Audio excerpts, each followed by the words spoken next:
PhD होता क्या है, पीएचडी में क्या पढ़ाया जाता है, पीएचडी में करना क्या होता है, इस तरह से बहुत सारे क्वेश्चन आप लोग मुझसे पूछ रहे हो। मुझे लगता है ये स्टूडेंट्स हैं जो पीएचडी करना चाहते हैं और उन्हें अभी नॉलेज नहीं है कि पीएचडी में होता क्या है या पीएचडी में क्या पढ़ाया जाता है या पीएचडी कैसे करते हैं। इस तरह के छोटे छोटे क्वेश्चन आप लोग काफ़ी मुझसे पूछते हो, तो उसके लिए मैं आपको पर्टिकुलर रिप्लाई नहीं कर पाती हूँ, इसलिए ये वीडियो बना रही हूँ। आज की वीडियो इसलिए है कि पीएचडी में पढ़ाया क्या जाता है, पीएचडी का स्टेप बाय प्रोसेस क्या है, पीएचडी क्या है, ये सब आप सब जानते हो और बहुत सारी जगह आपने सर्च भी कर रखा होगा कि पीएचडी क्या है। तो यहाँ पे मैं आज आपको बताने वाली हूँ पीएचडी में पढ़ाया क्या जाता है, किस तरीके से पीएचडी में जो स्टेप फॉलो होते हैं वो किस तरीके से होते हैं, तो आपको अच्छी सी चीज़ें समझ में आएंगी और मुझे लगता है कि ये वीडियो आपके लिए काफ़ी हेल्पफुल होगी। तो हेलो, दिस इज जूही शुक्ला। कैसे हैं आप लोग? रिसर्च की दुनिया में आप सबका बहुत बहुत स्वागत है। आज मैं जिस टॉपिक पे बात करने वाली हूँ, आप समझ ही गए हो कि मैं किस टॉपिक पे बात करने वाली हूँ। तो सबसे पहले चलिए देख लेते हैं कि पीएचडी में एडमिशन कैसे लेते हैं। ये प्रोसेस भी जानना बहुत ज़रूरी है। मैं बहुत ही शॉर्ट में आपको बताऊंगी ताकि आपको आराम से समझ में आ जाए। वीडियो को मैं बहुत ज़्यादा लंबा नहीं करने वाली हूँ।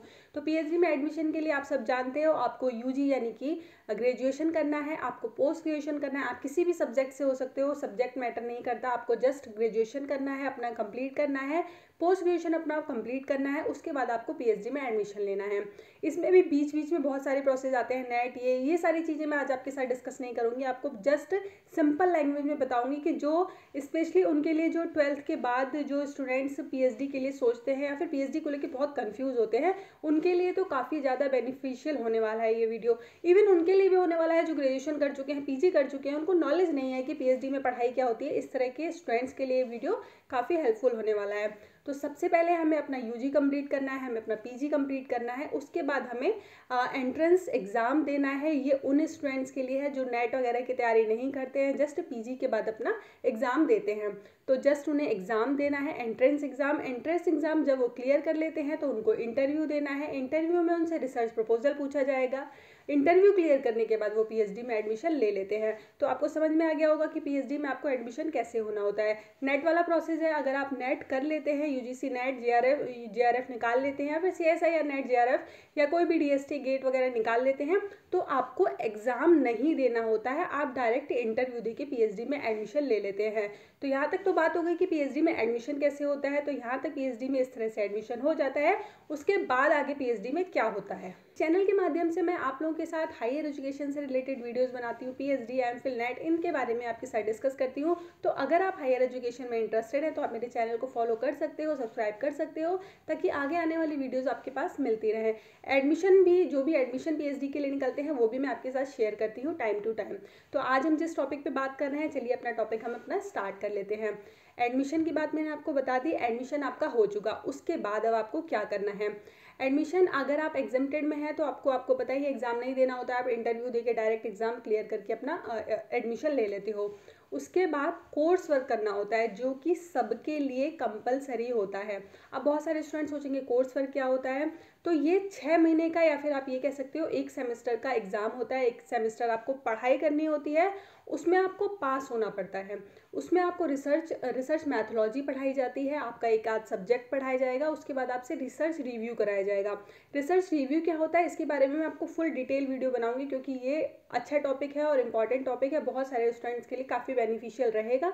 तो रिसर्च रिव्यू पे मैं अलग से वीडियो बनाऊंगी, तो इसको अभी मैं यहाँ पे छोड़ती हूँ। तो जस्ट मैं आपको बता देती हूँ, रिसर्च मैथोलॉजी पढ़नी है, रिसर्च रिव्यू करना है और आपको एक सब्जेक्ट पढ़ना है जिसको आपको 6 महीने में यानी कि 1 सेमेस्टर में आपको पास करना है। उसके बाद आप अपने पीएचडी के लिए आगे बढ़ोगे। यहाँ तक का प्रोसेस आप अपने मेंटोर के साथ करते हो, जो आपको गाइड करते हैं, जो कि आप सुपरवाइजर बोल सकते हो, गाइड बोल सकते हो, आप कुछ भी बोल सकते हो। वो आपको गाइड करते हैं और आपको रिसर्च रिव्यू कराते हैं और आप एक स्टेप क्लियर कर जाते हो और आपका एनरोलमेंट हो जाता है पीएचडी के लिए। यानी कि आप अब पीएचडी आपको नहीं छोड़नी है, आपको करनी है। अगर आपने कोर्स वर्क निकाल लिया, आपने अच्छे से पास कर लिया, तो यानी कि आपने काफ़ी अच्छा स्टेप पूरा कर लिया है। अब आप आसानी से अपनी पीएचडी कर सकते हैं। उसके बाद आपका कोर्स वर्क कंप्लीट हो जाता है, कोर्स वर्क में आप पास हो जाते हैं, ये सारी चीज़ें स्टेप क्लियर हो जाती है। उसके बाद आपको अपना सुपरवाइज़र फाइनल सेलेक्ट करना होता है। यहाँ पे लोगों को ध्यान रखना होता है कि अगर आपने जो भी सुपरवाइज़र के साथ आप काम करोगे, वो आपको लास्ट टाइम तक उनके साथ काम करना है। जो भी टॉपिक लोगे वो आपको लास्ट टाइम तक लेके चलना है। तो यहाँ पे बहुत ज़्यादा ध्यान से, बहुत ज़्यादा सोच समझ के ही टॉपिक चूज़ करना होता है, नहीं तो आगे जाके बहुत परेशानी हो सकती है। कोर्स वर्क के बाद आपको सिनॉप्सिस लिखनी होती है कि मैंने जो भी ये रिसर्च रिव्यू किया है, या फिर बहुत मतलब रिसर्च रिव्यू में बेसिकली मैं आपको बता सकती हूँ कि सिखाया जाता है कि रिसर्च कैसे करनी है, रिसर्च मैथोलॉजी में सिखाया जाता है कि रिसर्च कैसे करनी है, क्या स्टेप होंगे, क्या चीज़ें हमें पढ़नी है, रिसर्च पेपर कैसे पढ़ते हैं। ये छोटी छोटी चीज़ें जो हमारा 6 महीने का कोर्स वर्क होता है उसमें हमें बहुत अच्छे से सिखाई जाती है। इसके बाद रिसर्च रिव्यू जब आपका ये सब कंप्लीट हो जाता है तो आपको सिनॉप्सिस लिखनी होती है, सिनॉप्सिस बना के देनी होती है कि मैं इस टॉपिक पे काम करना चाहता हूँ, मुझे इसके बारे में इतना पता है, मेरे पास डेटा ये है, इस तरीके से मैं काम करूँगा, मेरे ऑब्जेक्टिव्स क्या होंगे, मेरे रिजल्ट निकल के क्या आएंगे। ये सारा एक फॉर्मेट आप सिनॉप्सिस के रूप में बनाते हो और यूनिवर्सिटी में सबमिट करते हो। वहाँ पे पता चल जाता है कि आप इस टॉपिक पे रिसर्च कर रहे हो। यहाँ पे आपका रिसर्च शुरू हो जाती है कि आपको अपनी रिसर्च करनी होती है और अपनी देनी होती है। रिसर्च करने के बहुत सारे मेथड्स हैं, सारी चीज़ें हैं, बहुत सारी चीज़ें आपको रिसर्च मैथोलॉजी में सिखाई जाएंगी। जब आप करोगे तब आपको अच्छे से समझ में आएगा। ठीक है, यहाँ इसके बाद जब आपका ये चीज़ फाइनल हो जाती है तो याद रखिएगा, एक बार आपकी सिनॉप्सिस सबमिट हो जाए उसके बाद वो चेंज नहीं होती है, आपको उसी पे काम करना होता है।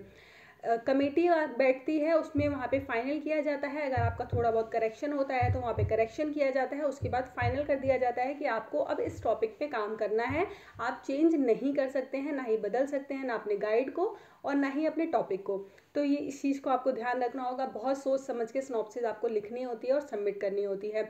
एक बार लिख लिया मतलब आपको उस पर पीएचडी करनी होती है। अच्छा, एक क्वेश्चन आप लोग और काफ़ी पूछते हो कि मैम पीएचडी किसी सब्जेक्ट में की जाती है, तो ये तो बहुत ब्रॉड हो जाता होगा या इस तरह से। तो पीएचडी किसी सब्जेक्ट में की जाती है, ठीक है, लेकिन सब्जेक्ट के अंदर से एक टॉपिक निकाल के पीएचडी की जाती है। फॉर एग्जाम्पल, अगर आप फिजिक्स से पीएचडी कर रहे हो तो इसका मतलब ये नहीं कि आपको पूरा फिजिक्स के बारे में सारी नॉलेज हो गई या सब कुछ हो गया। फिजिक्स में पर्टिकुलर एक टॉपिक के ऊपर आप कर रहे हो, एक पर्टिकुलर टॉपिक को आप चूज करते हो, यानी कि सिनॉप्सिस में आप चूज करते हो, उसके ऊपर आप अपनी पीएचडी करते हो, पीएचडी अपनी लिखते हो और सबमिट करते हो। ठीक है, सिनॉप्सिस तक यहाँ तक आपको बात आई थिंक समझ में आ गई होगी। चलिए अब बढ़ते हैं आगे। अब आपने अपनी सिनॉप्सिस सबमिट कर दी, अब बढ़ते हैं आगे। अब हमें रिसर्च करनी है बिल्कुल उस तरीके से जैसे बिल्कुल प्रॉपर वे में होती है।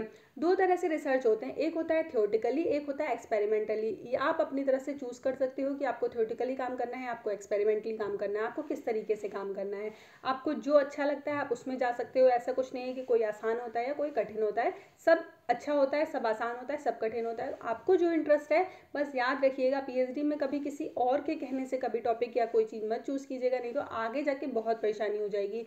जिसमें आपको इंटरेस्ट है आपको सिर्फ वही चीज़ लेनी है, चाहे वो एक्सपेरिमेंटल वर्क हो, चाहे वो थ्योरेटिकल वर्क हो। जो आपको अच्छा लगता है आप उसे लीजिए ताकि आपको आगे कोई भी दिक्कत ना आए।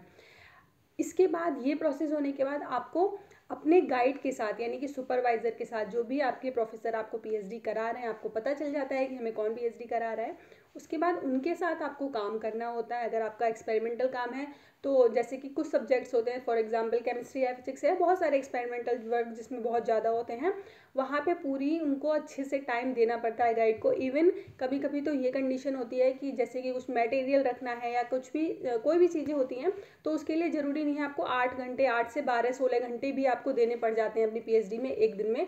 काफ़ी ज़्यादा थकावट वाला काम हो जाता है, लेकिन आपको करना पड़ता है क्योंकि आपका काम है, आपको करना पड़ेगा।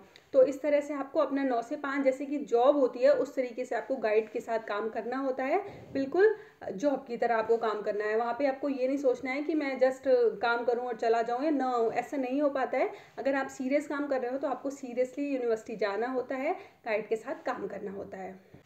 अब बहुत सारे स्टूडेंट्स पूछते हैं पीएचडी में एग्ज़ाम्स कैसे होते हैं, एग्ज़ाम्स होते भी हैं कि नहीं होते हैं। तो यहाँ पे एग्ज़ाम्स तो नहीं होते हैं, लेकिन एग्ज़ाम से भी बहुत बड़ी चीज़ें होती हैं, क्योंकि आपको हर 6 महीने पे अपनी रिपोर्ट सबमिट करनी होती है कि पिछले 6 महीने में आपने क्या काम किया, किस तरीके से किया, क्या रिजल्ट आया, सारी चीज़ें आपको बतानी होती है। हर 6 महीने में अपने रिपोर्ट को सबमिट करनी होती है। वहाँ पे आपका फिर से प्रेजेंटेशन होता है, आपने जो भी काम किया है उसका प्रेजेंटेशन होता है आपके गाइड के सामने और भी लोगों के सामने, जो भी प्रोफेसर्स होते हैं उनके सामने आपको हर 6 महीने पे प्रेजेंटेशन देनी होती है। उनको बताना होता है कि मैं ये काम कर रहा हूँ, इस तरीके से कर रहा हूँ। इस तरह से हर 6 महीने पे आपको प्रेजेंटेशन देनी है, अपना रिपोर्ट सबमिट करनी है कि आपने क्या काम किया है। ये सारे काम करते करते आपको 2 रिसर्च पेपर भी पब्लिश करने होते हैं, जो कि अच्छे जर्नल में पब्लिश करने होते हैं। ऐसे नहीं कि आप किसी भी जर्नल में उठा के पब्लिश कर दो, ऐसे नहीं, जो भी यूजीसी के जर्नल होते हैं उसमें ही आपको 2 अपने पेपर पब्लिश करने होते हैं। ये बहुत ही इंपॉर्टेंट होता है, पब्लिश पेपर करने ही होते हैं। इसमें कोई भी ये नहीं है कि आप कहीं भी कर दोगे तो वो वैलिड होगा, आपको वैलिड जर्नल में ही पब्लिश करने होते हैं अपने पेपर, 2 पेपर। उसके बाद जब भी आपका ये कंप्लीट हो जाता है तो आपका ये 3 साल का काम होता है। 3 साल से आप आगे कितना भी 3 से लेके 6 साल तक आपको अपनी पीएचडी कंप्लीट करनी होती है। कुछ रीज़न से बढ़ जाती है, कुछ लोगों को छूट मिल जाती है, लेकिन मेन जो टाइम होता है वो 3 से लेके 6 साल के बीच में ही होता है। आपको इतने में करनी होगी। 6 साल के बाद आपको करते हैं तो आपको पेनल्टी भी पड़ती है, यानी कि पेनल्टी भी देनी पड़ती है। अगर आपको लगता है कि आपने अपना काम कंप्लीट कर लिया है तो उस केस में जब आप अपना सारा काम कंप्लीट कर लेते हैं अपने सुपरवाइज़र के अंडर में, अपने उनकी हेल्प से, उसके बाद आपको अपना थीसिस लिखना शुरू करना होता है। थीसिस का मतलब ये होता है कि जो आप काम कर रहे हो उसे आप पूरा लिख के बताओगे कि मैंने ये काम किया है। सबसे पहले प्री थीसिस सबमिट होती है, यानी कि आपको पहले प्री थीसिस बनानी होती है, उसके बाद आपको अपनी फाइनल थीसिस बनानी होती है। प्री थीसिस भी आप अपने मन से नहीं बना पाते हो, आपको गाइड की हेल्प लेनी होती है, बार बार उनको दिखाना होता है। ऐसा नहीं है कि आप घर पे बैठोगे और आपकी आराम से बन जाएगी, ऐसा नहीं होता है। गाइड की हेल्प लेके ही आप अपनी प्री थीसिस कंप्लीट करते हो। उसके बाद जो भी एडिटिंग होती है, प्री थीसिस का मतलब ही यही है कि पहले एक बार थीसिस बना के दिखा दो, उसमें जो जो एडिटिंग होगी, जो जो चीज़ें होंगी वो आपकी गाइड आपकी हेल्प करेंगे, आपके सुपरवाइजर आपकी हेल्प करेंगे। प्री थीसिस कंप्लीट होने के बाद फिर आपको उसको फाइनल टच देना होता है। जब आप फाइनल टच दे देते हो तो आपकी पूरी थीसिस एक तैयार हो जाती है। जो भी आपने पिछले 3 साल में जो भी काम किया है उसको आप पूरे अपनी एक थीसिस में लिख देते हो कि हमने ये काम किया है। उसके बाद सबमिट होती है थीसिस, बाहर से एक्सटर्नल गाइड आते हैं और आपके गाइड होते हैं, और भी लोग मेंबर होते हैं, यूनिवर्सिटी के मेंबर होते हैं, उनके सामने आपकी थीसिस सबमिट होती है। उसका पूरा प्रेजेंटेशन होता है जो कि 1-1.5 घंटे तक का हो सकता है। वो आपके ऊपर डिपेंड करता है, आपके काम के ऊपर डिपेंड करता है कि आपने कैसा काम किया और आप कैसा प्रेजेंटेशन दे रहे हो। प्रेजेंटेशन देनी होती है, सब कुछ बताना होता है कि आपने क्या काम किया है, क्या काम नहीं किया है। अगर आपकी सब कुछ ठीक होता है तो वहाँ पे आपको वो पास कर दिया जाता है, जो कि एक बहुत बड़ा मोमेंट होता है हर स्टूडेंट के लिए। थीसिस का वाइवा जो होता है वो पास करने से बड़ा मोमेंट कुछ हो ही नहीं सकता। वो एक अलग ही फीलिंग होती है, बहुत बड़ा अचीवमेंट लगता है कि आपने इतना टाइम का जो आपने काम किया है, आपने इतनी मेहनत किया है, आपने इतनी ज़्यादा इसमें एफर्ट्स डाले हैं और इस थीसिस को, एक मोटी बुक को तैयार किया है। उसमें बहुत मेहनत आपकी लगती है, जो बनाते हैं वही जान सकते हैं, बाकी कोई इसको नहीं जान सकता है। तो वो आपकी अगर सबमिट हो जाती है तो एक बहुत बड़ा अचीवमेंट होता है। सबमिट होने के बाद आपका वाइवा हो जाता है, सारी चीज़ें हो जाती हैं, उसके बाद आपके नाम के आगे डॉक्टर लग जाता है। लेकिन उसके बाद जब भी आपकी यूनिवर्सिटी की कॉन्वोकेशन होती है उसमें आपको डिग्री दी जाती है, उसके बाद आपके नाम के आगे परमानेंट डॉक्टर लग जाता है, जो कि एक बहुत बड़ी बात है और बहुत ही खुशी की बात होती है हर स्टूडेंट के लिए जो भी पीएचडी करना चाहता है या कर रहा है उसके लिए।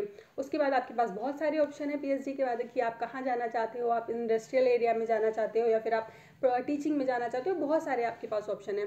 अच्छा, इसके ऊपर भी मैं आपको एक वीडियो बना के देने वाली हूँ कि पीएचडी के बाद क्या क्या कर सकते हैं, क्या सिर्फ टीचिंग लाइन ही एक रास्ता है और भी बहुत सारे रास्ते हैं। इसके ऊपर भी मैं आपको एक वीडियो बना के दूंगी, तो आप मेरे चैनल को फॉलो कर लीजिए ताकि जब भी वीडियो आए आपको पता चले।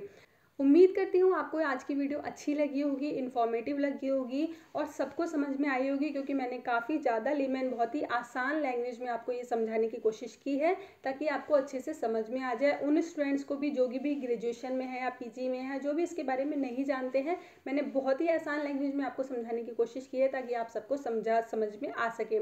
इस वीडियो को देख के शायद मुझे लगता है कोई भी समझ सकता है कि इसमें क्या करना होता है। उम्मीद करती हूँ आपको वीडियो अच्छी लगी होगी। वीडियो अच्छी लगी हो तो प्लीज़ अपने दोस्तों के साथ शेयर करें, जो भी हायर एजुकेशन में इंटरेस्टेड है उनके साथ शेयर करें ताकि उनकी भी हेल्प हो सके। चलिए मिलते हैं नेक्स्ट वीडियो में, तब तक के लिए थैंक यू।